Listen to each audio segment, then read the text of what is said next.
Confluent, avec Catherine Égaud et Mathieu Lavigne.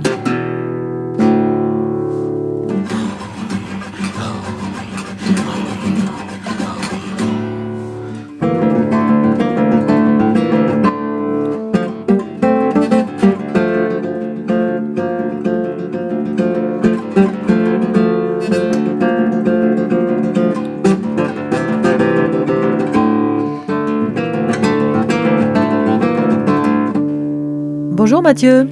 Bonjour Catherine. Cette semaine, Confluent rencontre l'anthropologue de renommée internationale Louis-Jacques Doré, grand connaisseur des mondes inuits. Après un séjour déterminant à Quartak, dans la baie d'Ungava, au Nunavik, Louis-Jacques Doré s'est lancé avec détermination dans l'apprentissage de l'Inuktitut, une langue qui n'a plus de secret pour lui.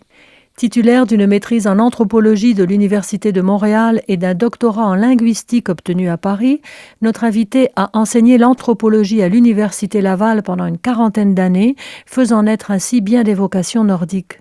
Entre autres institutions de recherche et d'information, Louis-Jacques Doré a cofondé le groupe d'études inuit et circumpolaires, devenu en 2002 le Centre interuniversitaire d'études et de recherche autochtones, le CIERA, une ressource incontournable pour quiconque s'intéresse aux Inuits et aux Premières Nations.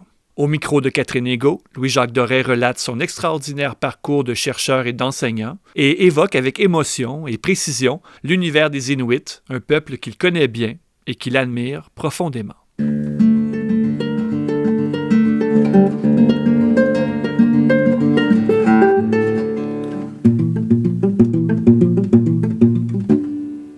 Louis-Jacques Doré, bonjour. Bonjour. Vous êtes né dans une famille bourgeoise montréalaise. Vous ne vouliez pas être avocat, mais vous avez envisagé d'être pape. C'est bien ça. Et professeur de grec et de latin. Et finalement, vous êtes devenu anthropologue et linguiste. Oui. Comment c'est arrivé, ça? Quand j'ai réalisé que pour être pape, il aurait fallu que je devienne pas une vie célibataire, tout ça, et arriver à la puberté, ça m'intéressait moins. Donc, je me suis demandé à ce moment-là, je faisais des études classiques à l'époque, le collège classique à Montréal, au collège Sainte-Marie, et à la fin du cours classique, je ne savais pas trop quoi faire. Je savais plein de choses que je ne voulais pas faire. Être avocat, par exemple, comme mon père, ou médecin, ou à peu près n'importe quoi. Donc, j'aimais faire des trucs en grec, en latin, être prof de grec et de latin. Et finalement, heureusement, je ne l'ai pas fait parce qu'ils ont fermé les collèges classiques un an ou deux plus tard et ils ont supprimé le latin et le grec. Mais c'est à la fin de, je pense, l'avant-dernière année de mon cours classique, j'avais trouvé par hasard, j'étais entré dans une librairie à Montréal, sur la rue Sainte-Catherine, une librairie du gouvernement canadien, et je prends par hasard un livre qui s'appelait « Description de la culture de l'île verte », petite île dans le Bas-Saint-Laurent, là un peu à l'est de Rivière-du-Loup, et c'était un anthropologue qui était allé dans cette île-là et qui avait questionné les gens sur leur mode de vie, qu'est-ce qu'ils faisaient, et qui décrivait dans son livre, c'était Marcel Rioux, il s'appelait, qui décrivait toute la vie, la culture des gens. Et là, tout à coup, je me dis, mais c'est ça que je veux faire. Et j'ai vu que, dans l'introduction, on disait, oui, c'est un livre en anthropologie. Et là, je me suis informé, où est-ce que ça s'enseigne, et j'ai vu que ça, c'était en 1963, quand j'avais découvert ça, qu'à l'Université de Montréal, ils avaient ouvert en 1960 un département d'anthropologie. Donc, quand j'ai fini mon cours classique, en 64, en septembre 64, je suis entré à l'Université de Montréal, au département d'anthropologie. C'était une jeune discipline, alors? Oui, c'était une jeune discipline, en particulier au Québec. Au Québec, ça s'enseignait seulement à ce temps-là. À l'Université McGill, ils avaient été les premiers, je pense, dans les années 30, à ouvrir un département d'anthropologie, mais anglophone, bien sûr. Mais en français, il n'y avait rien. À Laval, le département a été fondé 10 ans plus tard, en 70. Puis vous avez étudié la linguistique aussi? Pas vraiment. C'est ça, donc c'est ce qui est amusant, c'est que j'ai eu à un moment donné un doctorat en linguistique, à la fin un doctorat de 3e cycle en linguistique, et j'ai été très surpris quand j'ai vu que c'était en linguistique, quand j'ai lu ce qui était écrit dessus, parce que j'ai jamais suivi de cours de linguistique de ma vie. Oui, je dis ça, non. Dans le programme d'anthropologie, on avait un cours d'introduction à la linguistique, un trimestre, et puis un autre cours d'ethnolinguistique, bon, justement, rapport entre langue, culture, etc. Et puis, entre la fin de ma maîtrise en anthropologie et puis le moment où je suis parti à Paris pour faire mon doctorat, il s'est passé 2 ans. Donc, la première année, j'ai travaillé un peu pour le gouvernement du Québec comme conseiller anthropologique pour le nord du Québec. Deuxième année, là, c'était l'année 68-69, je me suis dit, bon, je vais prendre des cours en linguistique pour me préparer, mais c'était pas vraiment encore des cours de base en linguistique, donc j'ai jamais vraiment étudié la linguistique. Mais votre doctorat, qu'est-ce que vous avez fait alors? Ben, mon doctorat, c'était un doctorat sur la façon dont les Inuits nomment les items, les concepts et les objets introduits de l'extérieur, introduits par les Européens. Donc, les noms qu'on donnait et le sens sous-jacent, qu'est-ce que ça veut dire. Et puis, j'essayais de faire ensuite une espèce de sémantique structurale. Mais pour moi, c'était pas vraiment de la linguistique. Pour moi, c'était une forme d'anthropologie. Mais comme il se faisait que mon directeur de thèse à Paris était un linguiste, j'ai eu un diplôme de linguistique. Ensuite, vous êtes revenu au Québec? Ensuite, je suis revenu au Québec. J'ai soutenu mon doctorat en 72, printemps 72, mais depuis 70, il y avait un département d'anthropologie qui venait d'être fondé à l'Université Laval. Et à ce moment-là, il cherchait à s'agrandir. Il y avait, je pense, au départ, 3 ou 4 professeurs seulement. Et ils voyaient qu'il y avait une demande étudiante, donc ils ont décidé d'engager. Et ils ont engagé, entre autres, Bernard Saladin d'Anglure, qui est décédé il y a quelques mois, que je connaissais. C'était le premier terrain que j'avais fait. Et c'est lui qui m'avait suggéré, il m'avait dit, Louis-Jacques, que ça ne t'intéresserait pas de faire un doctorat, peut-être en ethno-linguistique. Tu as appris la langue, donc ça pourrait être intéressant. Lui a soutenu sa thèse 1 an avant moi, et lui a été engagé en 71 à l'Université Laval comme prof. Et il a dit, écoutez, moi, je suis bien prêt à être engagé comme prof, mais à condition qu'on engage quelqu'un d'autre pour les études inuites, parce qu'on veut développer les études inuites. Et là, monsieur, il a suggéré mon nom. Il y a Louis-Jacques Doré qui termine un doctorat à Paris, etc. Et c'est comme ça qu'en 72, j'ai soutenu au mois d'avril 72, puis à partir du 1er juin, j'avais un poste à l'Université Laval. Donc, je suis rentré à Québec plutôt qu'à Montréal. Je me suis installé ici à ce moment-là. Et vous avez gardé votre poste presque 40 ans? Oui, presque 40 ans. J'ai pris ma retraite en septembre 2011. À un trimestre près, j'ai fait 40 ans. J'ai 39 ans et 3/4 d'enseignement à l'Université Laval. Mais vous avez appris l'Inuktitut très tôt? Oui, j'ai appris dans mon premier terrain, qui était en l'été 1965, où j'ai passé 3 mois et demi à Quartac, un village au nord-centre, mettons, du Nunavik, sur la pointe ouest de la baie d'Ungava, là où la baie d'Ungava entre dans les terres. Et à ce moment-là, à Quartac, personne ne parlait autre chose que l'Inuktitut. Il y avait un homme qui parlait anglais, et puis il servait d'interprète aux professeurs. Depuis 1960, le fédéral avait ouvert une école à Quartac, donc ils avaient envoyé un professeur qui était là, et l'enseignement se faisait évidemment uniquement en anglais. Donc, en 65, il y avait ce monsieur Dave Ookpik qui parlait l'anglais, et les enfants qui, eux, avaient des notions d'anglais à l'école, des enfants de l'école primaire. Donc, mes premiers interlocuteurs, ça a été les enfants, mais grâce à eux, donc j'étais avec eux, je jouais avec eux, ils me suivaient et ça, puis on allait entrer dans les maisons, on allait chez leurs parents, chez eux, et là, j'essayais de me débrouiller, d'apprendre les mots, comme ça. Mais ce premier été-là, j'ai pas vraiment appris. J'ai appris des petites choses, mais je parlais pas vraiment à la fin. Sauf que, en revenant à Montréal, à la fin de l'été, au début septembre, je suis arrêté à Cookduak, à la mission catholique, où il y avait le père Lucien Schneider. Il n'avait pas encore publié, mais il finissait un dictionnaire inuit français, et il était en train de rédiger une grammaire. Donc, le dictionnaire, je ne l'ai pas eu à ce moment-là, mais il m'a donné, il y avait un exemplaire renéotypé de sa grammaire. Donc, il dit, tenez, je vous donne ça, là, si ça peut vous aider.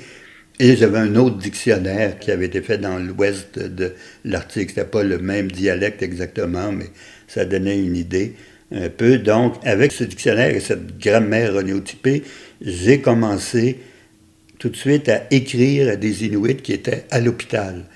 À ce moment-là, on envoyait les Inuits tuberculeux, mais pas seulement ceux qui avaient d'autres problèmes. Ceux du Nunavik, on en envoyait beaucoup à Roberval, au lac Saint-Jean. Donc, j'écrivais, je me suis mis dès septembre à écrire en gardant des mots. Bon, j'avais appris le syllabique aussi, donc dans le petit dictionnaire, dans la grammaire, d'essayer de faire des phrases, puis écrire, puis j'écrivais aux gens, peut-être 5 ou 6 ou 7 personnes. J'écrivais une lettre en début de semaine, je mettais tout de suite à la poste, ils la recevaient, ils y répondaient, et à la fin de la semaine, je recevais la réponse, et le lundi suivant, je réécrivais à nouveau. Et comme ça, c'est comme ça, en fait, que j'ai appris la langue, la structure de la langue. Bon, des mots aussi, la structure de la langue. Bon, j'avais commencé en septembre, je pense que c'est vers la mi- ou la fin décembre, une personne qui m'écrit, elle dit, bon, Louis, au début, on ne comprenait pas du tout ce que tu nous disais, mais là, on commence à te comprendre. Donc, je dis, au moins, je commence à dire des choses sensées. On commence à me poser ça. J'ai continué pendant l'hiver. Ce qui veut dire, quand je suis revenu à Quartac, dans le même village en mai 66, je parlais Inuktitut. Je connaissais assez la structure de la langue, les déclinaisons, les conjugaisons, pour faire des phrases qui se tenaient. Puis, les gens me disaient, c'est vraiment bizarre, quand tu es parti l'an dernier, en septembre, tu ne parlais pas un mot, tu as passé tout l'hiver chez les Blancs dans le sud, et quand tu reviens, tu parles Inuktitut après, presque couramment. C'est merveilleux. Donc, c'est comme ça, mais cet été-là, bon, tout ce qui me reste à faire, c'était acquérir du vocabulaire. Ouais. Bon, pendant l'été, là, mon vocabulaire s'est étoffé, donc, pour dire, mettons, à la fin de l'été 66, bon, j'étais devenu assez... je parlais assez couramment l'Inuktitut. Confluent rencontre l'anthropologue Louis-Jacques Doré.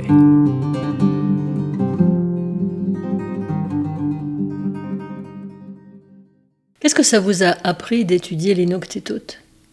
Ben, ça m'a appris une façon de penser différente de la nôtre. Ça m'a appris surtout à communiquer. Ça m'a appris que, en communiquant en Inuktitut avec les gens, j'avais une vision puis accès à de l'information complètement différente de celle d'autres, en particulier d'autres chercheurs qui étaient au Nord. Il y avait encore déjà à cette époque-là des anthropologues qui travaillaient chez les Inuits, mais ces gens-là ne parlaient pas l'Inuktitut vraiment. Bien sûr, ils prenaient des interprètes pour leurs recherches, mais ça ne donnait pas des données aussi approfondies sur le fond de la culture, sur le mode de pensée, ce que les Inuits eux-mêmes avaient à dire sur leur société.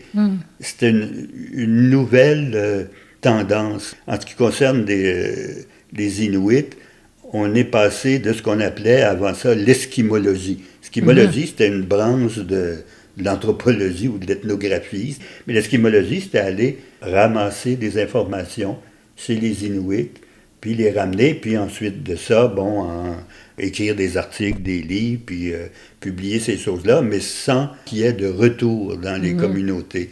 Et puis sans que les Inuits participent vraiment, sauf en tant qu'informateurs à ces recherches-là, alors que nous, ce qu'on a développé, c'est ce qui est devenu les études Inuits. C'est une étude qui essaie non pas de décrire de l'extérieur la vie des Inuits, mais de comprendre ce que les Inuits ont à dire, comment ils perçoivent leur propre existence, comment ils se l'expliquent, et puis, ça peut aller très loin, quelle est leur vision du monde, puis, etc. Et que les recherches soient mises au service des Inuits, que ça serve aux Inuits pour ce qu'ils jugent être leurs besoins, et que aussi ça se fasse de plus en plus avec les Inuits qui participent aux recherches. Les aînés étaient tout prêts, quand on parlait avec eux dans leur langue, ils étaient tout prêts à nous dire tout ce qu'ils savaient. Et nous, notre idée au départ, c'était ça, c'est de dire, on garde ces choses-là, on enregistre ça, parce que ça va servir. On voyait que la société inuite changeait, il y avait la sédentarisation, les camps de chasse dispersés selon les saisons. À partir du début des années 60 au Nunavik, on a commencé à les sédentariser dans quelques villages avec une école en anglais. Et à ce moment-là, on disait, ben oui, la culture, là, traditionnelle est en train de disparaître, ça va être autre chose, donc il faut conserver ça. Et les aînés étaient conscients de ça? Les aînés étaient conscients de ça. Les jeunes, pas toujours. En 69, j'avais fait une enquête avec Bernard Saladin aussi dans des villages du Nunavik. Toute la journée, je travaillais avec des aînés, mais le soir, j'allais avec les jeunes du village. Ils me disaient, tu perds ton temps, là, ça ne nous intéresse pas. Nous, on est des gens modernes. Mais nous, on disait, non, on garde ça. Puis effectivement, ces mêmes jeunes-là, où leurs frères ou sœurs cadets, quelques années plus tard, se sont mis à dire il faut travailler à la préservation de notre culture. Donc, ce qu'on a fait, ça a vraiment un peu aidé à préserver la culture inuit. Et à ce moment-là, peu à peu, il y a à partir des années 70, début des années 80, des organismes politiques, bien sûr, d'abord, puis culturels inuits. Les Inuits ont commencé à s'affirmer. Convention de la baie James en 75, au Nunavik qui leur a donné un cadre administratif, puis le droit à leurs propres écoles dans leur langue, etc. Puis l'Institut culturel Avatar, qui a été fondé pour s'occuper de faire des recherches, puis conserver la culture inuite, et toutes sortes d'organismes comme ça. Et le niveau de scolarité a augmenté. Encore dans les années 60, c'était école primaire jusqu'en peut-être pour 4 ans, 5 ans, puis c'est tout. Mais de plus en plus, il y a des jeunes qui ont commencé à faire des études secondaires. Il y a eu une génération de jeunes formés entre probablement 1960 et 75, 80, qui, eux, ont été scolarisés, mais avaient été formés, parlaient leur langue encore couramment, parce qu'ils avaient vécu leurs jeunes années encore souvent dans des camps de chasse saisonniers, connaissaient la culture traditionnelle, mais en même temps, étant allés à l'école secondaire, ils parlaient très bien l'anglais. Dans ce cas-là, il n'y avait pas de francophones, à quelques très rares exceptions près. Ils parlaient couramment l'anglais, et puis ils connaissaient surtout, ils avaient vécu beaucoup, avaient été envoyés dans le sud du Canada, dans des écoles, ou toutes sortes de choses, avoir des formations, il y en a qui avaient travaillé.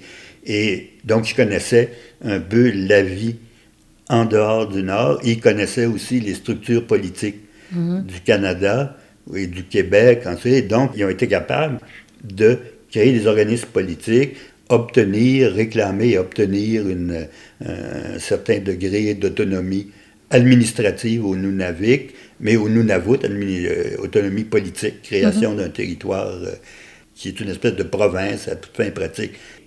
Et ces gens-là, ça faisait partie de leur vision politique de préserver la langue et la culture.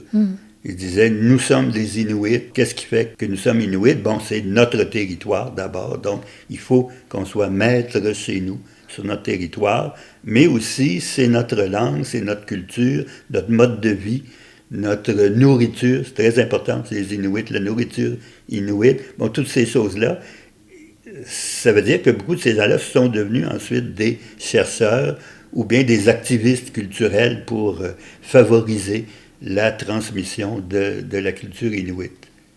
Vous l'avez vu évoluer, la vie au Nunavik?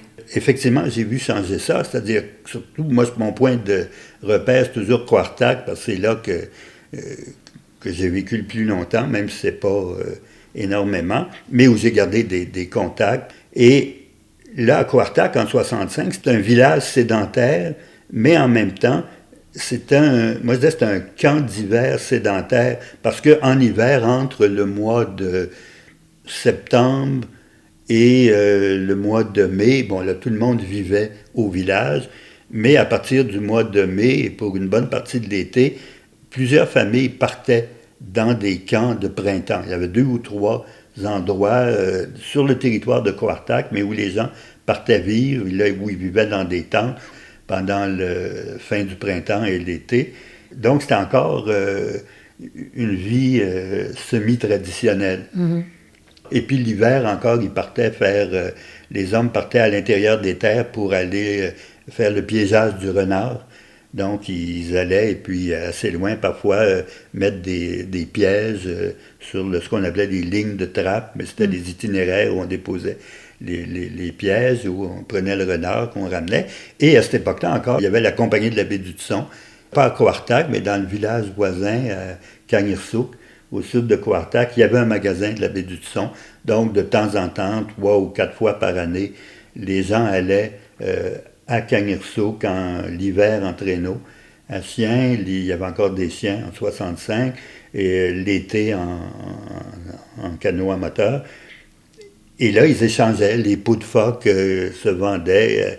Les peaux de renard prises pendant l'hiver, ils les apportaient ça. Et c'était le gros de leur revenu. C'était les peaux d'animaux, puis le duvet d'Éder. Au printemps, on allait dans des nids sur des îles au sud-est de Coartac où les Éders venaient, les femelles venaient pondre et donc mettaient le duvet qui servait à garder les œufs au chaud, et les gens allaient prendre le duvet. Et ils prenaient les œufs aussi qu'on mangeait, mais ils laissaient toujours 1 ou 2 œufs en disant, c'est pour pas que la canne soit triste de voir que ses œufs sont partis. Mais en réalité, c'était une mesure écologique, parce qu'ils savaient que si la canne perd tous ses œufs, peut-être, puis que dans tous les nids, c'est comme ça, c'est pas sûr que les canards vont revenir l'année suivante. Donc, et puis les canards aussi, bien sûr, on les mangeait, on les tirait, on les chassait. Mais les ressources qui pouvaient être vendues, c'était ça surtout, là, les peaux de phoque, peaux de renard, le duvet d'Éder, parfois l'ivoire de morse. Il y avait des morses. À Coartac, il y a des morses. Donc, quand on prenait un morse, les défenses de morse, on pouvait les vendre. Et ça se vendait à un bon prix. Parfois, peau d'ours polaire, mais là, c'était plus rare. Mais c'était ça qui était leur revenu. Mais déjà, en 65-66, j'avais fait un peu une étude du revenu des gens. Et déjà, à cette époque-là, le plus gros de leur revenu, c'était pas les peaux, les fourrures, c'était les transferts gouvernementaux, les pensions de vieillesse, surtout les allocations familiales. Et puis des petits travaux de temps en temps. Il y avait 2 ou 3 bateaux ravitailleurs, navires de ravitaillement qui arrivaient pendant l'été. Et là, on engageait les Inuits pour décharger les bateaux. Donc, avec tout ça, ils étaient très pauvres. Mais en même temps, ils ne crevaient pas de faim parce qu'ils chassaient. Donc, toute la nourriture, c'était l'alimentation, c'était l'alimentation locale. La nourriture, sauf tout ce qu'il y avait besoin d'acheter comme nourriture, c'était la farine, la poudre à pâte pour faire la bannique. Sinon, du sucre et du thé. Puis du tabac. Les gens fumaient beaucoup. Donc, c'était à peu près les seules choses qui étaient vraiment considérées comme nécessaires. Il y en avait d'autres choses aussi. Les vêtements. Ils ne faisaient plus de vêtements en peau de caribou ou en peau de phoque. Ils pouvaient obtenir la compagnie de la baie du Tson, et ils avaient les moyens d'acheter du tissu, mais pour faire souvent les parkas, tout ça, c'est les femmes qui les faisaient, mais non plus en peau de phoque ou de caribou, mais en tissu, puis acheté à la compagnie de la baie du Tson. Et puis quelques autres trucs, des pantalons, des chemises, ça, qui achetaient toutes faites. Mais c'était intéressant parce que c'était une économie mixte, mais dont l'alimentation était en majeure partie encore traditionnelle, mais qui avait besoin d'un apport monétaire extérieur pour compléter, acheter les fusils, les munitions, les canots, les moteurs hors-bord. Puis à partir de 1966, là, il y a eu la disparition des chiens. La gendarmerie royale, puis le gouvernement fédéral ont décidé d'éliminer les chiens. Mais à Coartac, les Inuits, à l'automne 66, se sont achetés des motoneiges pour la première fois. Parce que pendant l'été 66, le gouvernement du Québec avait décidé de faire concurrence au fédéral et d'ouvrir sa propre école à Coartac et d'ouvrir un magasin. Il n'y avait pas de magasin à Coartac. Il devait aller à Kangirsouk, à 160-200 km de là. Donc, le gouvernement du Québec a dit, on va ouvrir un magasin à Coartac et une école. Donc, ils ont engagé pendant l'été les Inuits à travailler à la construction. Et là, ils ont gagné de l'argent. Et avec ça, ils ont pu, à peu près chaque famille a pu s'acheter une motoneige. Puis après ça, les chiens sont disparus parce que le gouvernement fédéral a jugé que c'était dangereux parce que les chiens qui n'étaient plus employés, quand il y a eu des motoneiges, on a laissé tomber les chiens. Donc, on a gardé les traîneaux, mais on les attachait aux motoneiges. Donc, les chiens erraient un peu partout. Et là, le gouvernement avait décidé, mais sans consulter les Inuits, à éliminer les chiens. Et ça a créé quand même une commotion là, assez forte. Ça, c'était à Quartac seulement ou dans tout le Nord? Non, dans tous les villages, dans tout le Nord.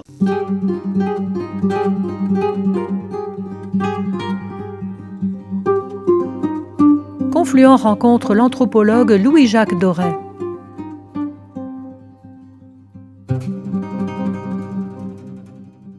Et aujourd'hui, comment elle va, la société inuite? Aujourd'hui, ça va. C'est sûr qu'il y a beaucoup de problèmes, mais moi, je vois que ça commence à changer. Les problèmes, une des raisons principales, c'est que c'est des petits villages complètement isolés, aucune route qui les relie d'extérieur. Donc, quand il y a un problème à l'intérieur du village, qu'il y a de la violence, tout ça, qui est dû souvent à l'alcool ou la prise de drogue ou tout ça, beaucoup de gens vont fuir le village, mais il y a des problèmes de logement. Donc, il n'y aura pas plus de logement ailleurs. Donc, beaucoup vont venir à Montréal. C'est pour ça qu'il y a beaucoup d'Inuits itinérants qui sont à Montréal.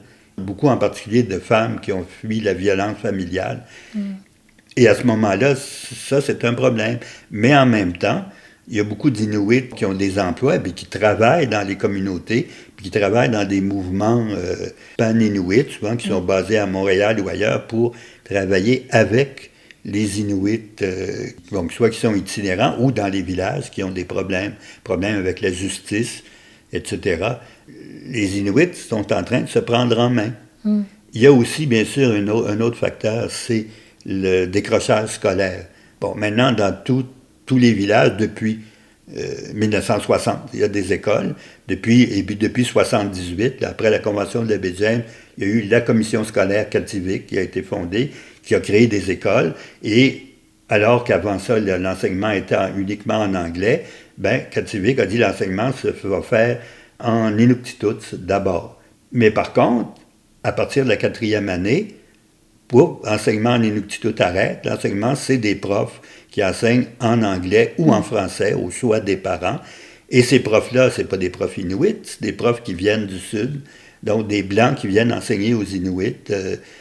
Donc, à partir de la 4e année jusqu'à secondaire 5, ils sont scolarisés dans une langue étrangère, l'anglais ou le français. Ce qui fait que beaucoup de jeunes décrochent. Ils vont finir le primaire. Mais à partir du secondaire, beaucoup décrochent parce qu'ils ne voient pas l'utilité. Ça prend de l'algèbre ou des trucs comme ça, on ne voit pas l'utilité de ça. Deuxièmement, les professeurs, ils ne nous comprennent pas. Beaucoup de professeurs même ne peuvent même pas imaginer que les Inuits peuvent penser autrement qu'eux.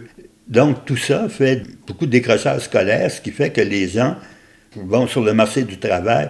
Généralement, dans les villages, ils vont trouver quand même de l'emploi.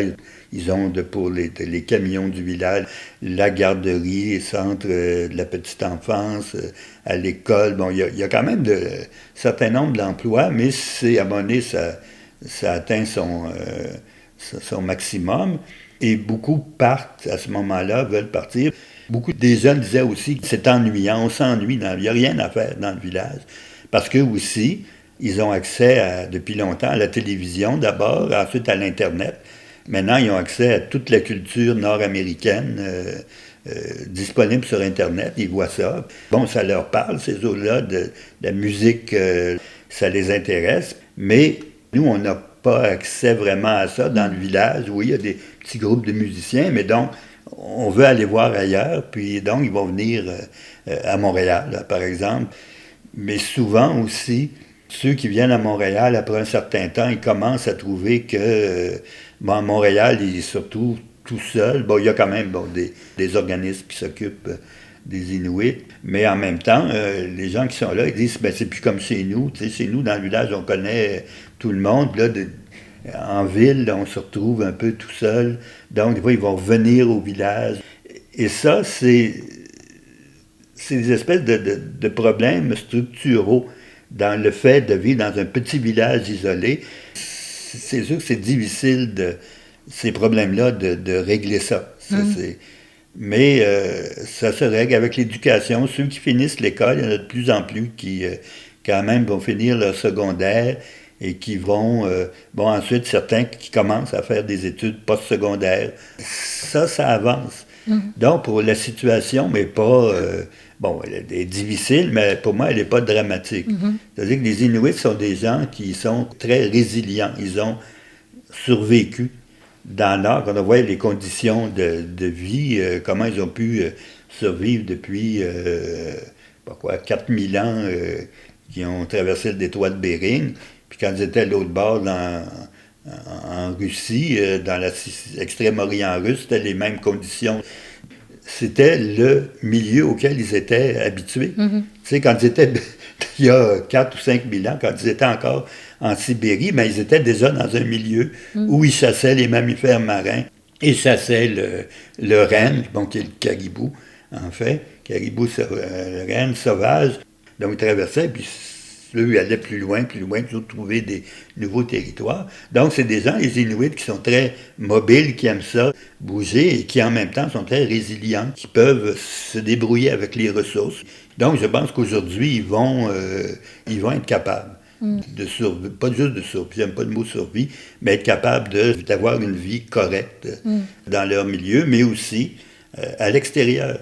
On a un Inuk qui est gouverneur général. Pour moi, c'est pas un métier très difficile. Là. C'était plus pour des raisons politiques qu'elle est là. Mais il y a, je me souviens plus quel politicien Inuk du Nunavut qui avait dit il y a quelques années, vous allez voir, le premier autochtone qui sera premier ministre du Canada va être Inuit. Et puis il y aura aussi, dans pas si longtemps, un Inuk qui va aller dans une mission spatiale, puis qui ira peut-être sur la Lune. Donc, les Inuits ont une vision positive. Dire, on est capable de faire n'importe quoi. Puis c'est pas faux. Ils aiment apprendre. Quand j'avais fait cette recherche sur les jeunes à Quartac qui disaient l'école, ça va pas, tout ça, mais j'ai dit, est-ce que vous aimeriez faire des études après l'école? Oui, tout le monde me disait, oui, j'aimerais étudier, j'aimerais ça. Donc, tout le goût d'étudier, d'apprendre des choses, le goût d'apprendre, mais en même temps, ils trouvent que dans le système d'école actuel, ça va pas, l'école n'est pas adaptée à leurs besoins. Ce qu'il faut, il y a des éducateurs qui y pensent depuis très longtemps, il faudrait que l'enseignement soit dans leur langue, et puis il faudrait aussi que les programmes soient présentés, il y aurait moyen de présenter les cours en sciences, en mathématiques, tout ça, dans une perspective inuite, en basant ça sur leur milieu d'abord, qui apprennent des choses sur leur milieu, en biologie ou n'importe quoi, puis après ça, en étendant ça à des notions plus générales, mais qui leur permettent de comprendre leur milieu. Donc, ça, les Inuits ont la volonté d'apprendre, puis la volonté de faire des choses, de travailler, et surtout, ils aiment bien faire beaucoup de choses différentes. Les Inuits, passer toute sa vie dans le même emploi, c'est pas très intéressant. Puis c'était comme dans un milieu traditionnellement où les gens devaient être capables de faire, selon les saisons, d'aller chasser le caribou, aller chasser le phoque. Au printemps, il y avait des belugas, puis des mâts, c'était toutes sortes de techniques de chasse différentes. Aller piéger le renard, pêcher l'ombre arctique au mois d'août. Puis pour les femmes aussi, les femmes accompagnaient aussi les hommes beaucoup, mais aussi faire la couture, puis faire des vêtements en peau de caribou, des vêtements en peau de phoque, et puis aller cueillir des baies, des petits fruits à l'automne, puis aller pêcher aussi. Des femmes pêchaient beaucoup. Donc c'était beaucoup de choses différentes, mais on était habiles dans toutes ces choses-là. Et aujourd'hui encore, les Inuits aiment bien ça, faire toutes sortes de choses. Mais bien le faire. Puis à un moment donné, quand on l'a fait pendant un certain temps, souvent on a le goût d'aller voir ailleurs. Et ça, c'est souvent vu comme un problème aussi. Des employeurs qui disent, oui, mais il ne reste pas. Mais oui, mais OK, mais s'il ne reste pas, vous allez trouver quelqu'un d'autre. Puis celui qui va partir va trouver quelque chose ailleurs. Donc, sur le plan de l'emploi, c'est pas un problème.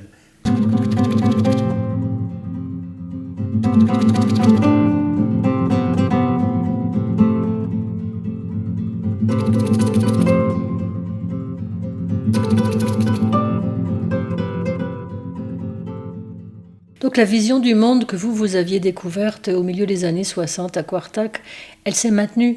Les Inuits sont maintenant une société bilingue, anglais Inuktitut. Certains même parlent français très bien.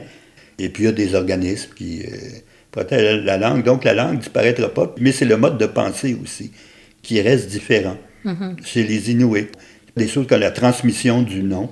Le nom, on donne aux enfants des noms de personnes décédées, généralement de la famille ou du village. Et puis, quand on reçoit un nom, il y a une partie de la personnalité de ces personnes décédées qui va faire partie de soi-même. Donc, on va faire revivre un peu ces personnes-là. Et c'est les rapports de parenté qui survivent.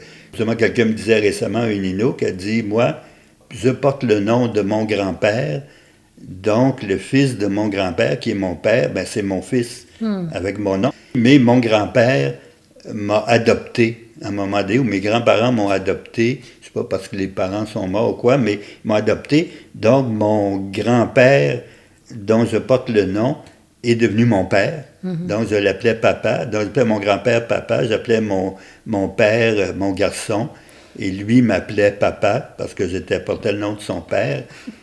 Et lui, le grand-père, il l'appelait Saonik, ça veut dire deux personnes qui portent le même nom. Saonik, ça veut dire un os. Mon os, ça veut dire deux personnes qui sont le même nom. On dit, c'est comme s'ils ont le même corps, là, les mêmes os. Donc, tout ça, c'est encore très vivant.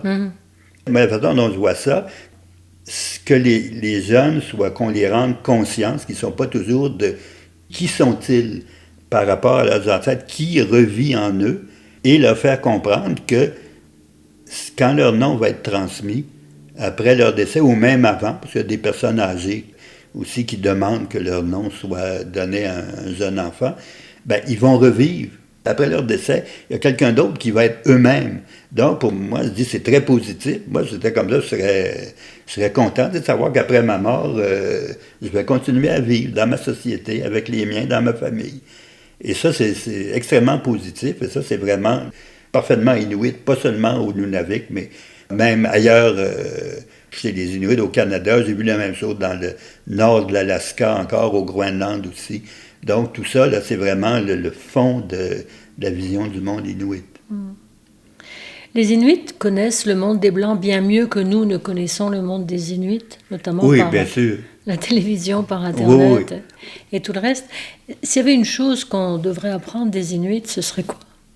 Moi, je pense que ce serait peut-être cette résilience de dire qu'il faut pas s'énerver devant les choses. C'est-à-dire, oui, des fois, la vie est difficile, oui, mais résilience, mais aussi savoir. Il faut savoir apprendre depuis notre enfance. Il faut apprendre comment se comporter d'abord avec sa famille, avec les autres, avec la société, avec les gens qui sont autour de nous, mais comment se comporter aussi avec le milieu, respecter les animaux, etc. Puis tout ça, et puis avec tout l'environnement où on est, puis aussi avec comment se comporter avec le monde supra-humain aussi. Bon, les Inuits aujourd'hui sont chrétiens, mais en même temps, pour eux, le christianisme n'a pas fait disparaître une espèce de vision. Bon, j'ai un collègue qui appelle ça vision chamanique du monde, c'est peut-être pas nécessairement le mot, mais une vision du monde traditionnel, comme quoi l'univers forme un tout, les animaux, les humains, les plantes, la terre, ça fait partie du même ensemble. Et si on respecte les animaux, la terre, on va être respecté par la terre, par le reste de l'univers. Il y a le concept de Sila. Sila, ça veut dire à la fois l'extérieur, le temps qu'il fait, le cosmos, et ça veut dire, le même mot Sila, ça veut dire l'intelligence aussi. Parce que, dit, dans chaque individu, il y a une petite portion de Sila, de cette... Sila, c'est un peu le moteur du monde. C'est ce moteur du monde qui fait fonctionner à la fois les planètes, les saisons, les animaux, le beau temps, le mauvais temps, etc. Il y a ça aussi en nous.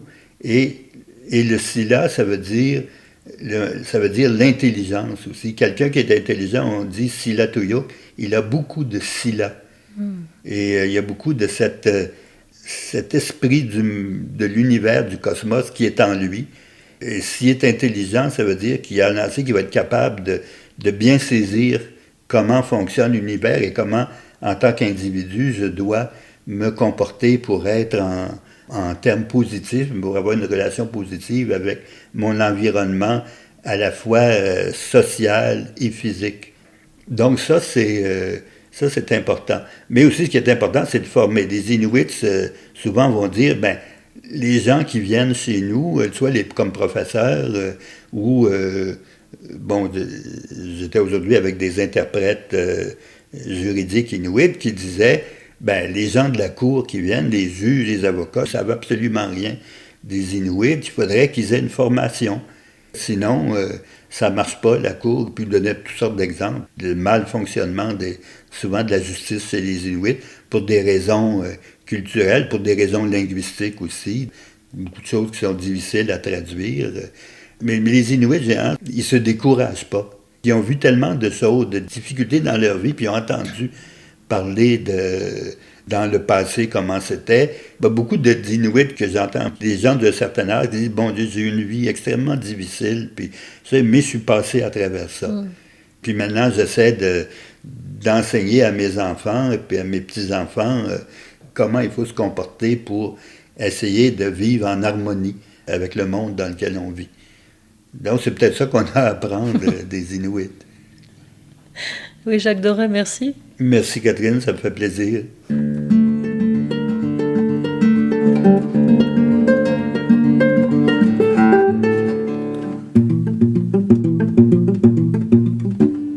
Un grand merci à Louis-Jacques Doré de nous avoir fait mieux connaître l'histoire et la vision du monde des Inuits. L'émission Confluent est portée par Mission Chez Nous, organisme de solidarité chrétienne avec les premiers peuples. Pour en savoir plus, www.missioncheznous.com. À la semaine prochaine, Catherine. À la semaine prochaine, Mathieu.